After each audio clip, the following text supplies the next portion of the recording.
Welcome to Not Factory Approved. If you've come back, welcome back. If it's the first time you've seen one of my videos, I hope you enjoy and find it helpful. I wasn't going to do a video on this job because it looked like it was so simple on the videos I saw on YouTube, but maybe mine's an older one than they were doing, but it definitely is a little more complicated than what they showed. So you can see there's lots of little bits here and there. Let's look inside. Now this is throwing a code for a number 3 glow plug. I've owned the glow plugs, which are here. You can see them down in there. They look like little tiny spark plugs. They should be something less than 2 ohms.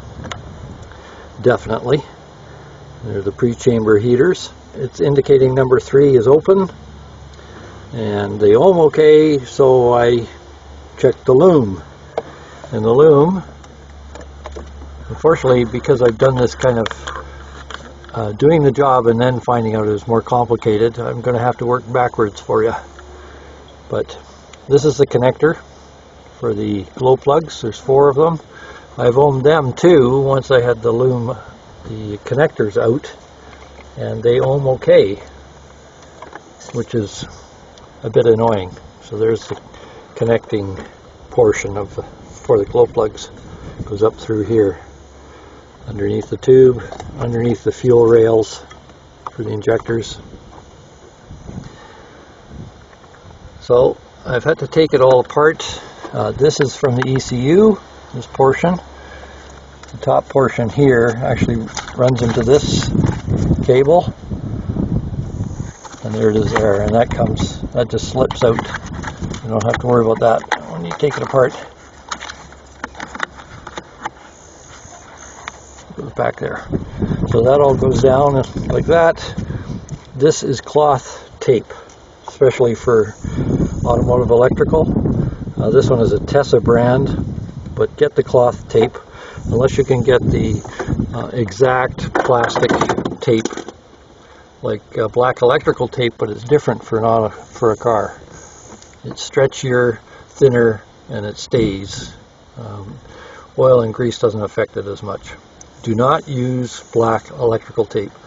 It will come apart.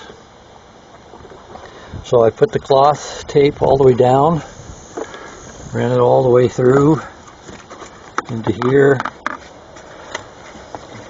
back up, and then into the connector for the glow plug snap connectors. And that runs through down here, attaches to this. So I will work on that. And then there's a number of things you have to disconnect. This is for the, let's see, that's for the battery tray right there.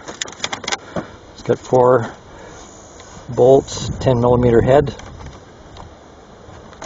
Then there's the air box, fits up on top, connects to this, has a port, goes through here, connects to the air intake as well as the mass airflow sensor. And you have to take the battery out first, and then the air box has 2 bolts, same 10mm heads, that attach to the battery base, as well as over to the side on this stud. So I'll show you stage by stage and point out a couple more things. Now, this is a vacuum reservoir here. You just have to undo the tube, and then you can push the loom and the harness in there. This plastic corrugated conduit, I guess you'd call it, there's a clip here that goes on top, just a little added protection for the wire. Then there's this rubber lining here. Try and get around to a point where you can see it. That's added protection. That goes over top of the cloth rather. These clips fit on the narrow part. I pointed that out incorrectly before. Likewise here, the clips that hold it go on the narrow part. You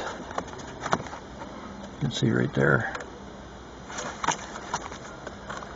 It holds it in place. Now I've got another plastic conduit to put on this. It'll be further protection. This is the block heater. Since I'm on the prairies, this is an inline block heater. They work really well. But that gets hot, and that's coming down against the wiring, so I've pulled it up with tie wraps in there. Try and make it so that it can't slip down. And then other than that is running it through the channels. This is a special Volkswagen clip. And there's a metal tab down here you have to lift up the camera, and then run the wires up, and then there's a plastic conduit goes over top of that. I've got a couple of things to confess. First off, this doesn't have to come off. I thought that was part of the air box, but it's not, so you don't have to undo that one. And I admit I do not remember where this piece came from. It does have a track coming up here underneath showing a wire, which is about this size. So I'm thinking that's where it goes. It's got a little more dust on it than I would expect, but I can't see how it fits. And then the duct fits on top. This piece here goes underneath the weather strip, so that has to go inside.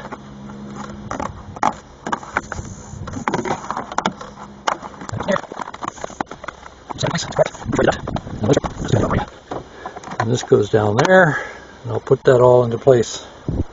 That's everything in place. This tab snaps into these tabs. Everything fits. Weather strip holds it up at the top. You do have to take this cover off to get at one of the bolts for the battery box. So this is the headlight cover.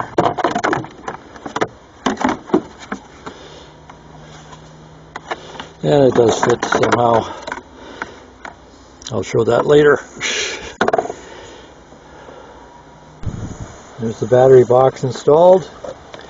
4 bolts with 10mm heads.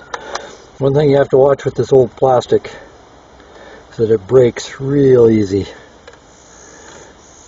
I just picked this thing up and this broke off. That's the catch for the cover. And then here's the bolt, the retaining bolt for the battery. That's a 13mm head. And then the cover goes afterwards. After the battery's back in, the cover goes over top of the headlight. So there it is, airbox installed. Cover is on for the battery cables. This sits on top of the battery. Put the battery in and then put that bolt and clamp back in place. And don't forget the mass airflow sensor, the vacuum line from the airbox, and the clamp for the air intake. There it is in place. I can't do that. I can't get the battery clamp on the battery. Maybe my battery's a little bit bigger than normal, but I don't think so. Unless I put the battery in first and then put the clamp down with the bolt. So that's what I did. That's tight. Everything's ready to go back together. Headlight cover is there. Curved piece around the battery. And then 2 screws. And then we'll see if it is fit. Here's the old harness. The distressing thing is, once I had it disconnected, I could not prove a broken connection. But the air code has gone away and the engine light has not come back on. So it's fixed, but it would have been nice to prove it. But it went from giving a constant error code to not giving an error code, so I'm pretty confident that's what it was. Hope you found this helpful. Thanks for watching.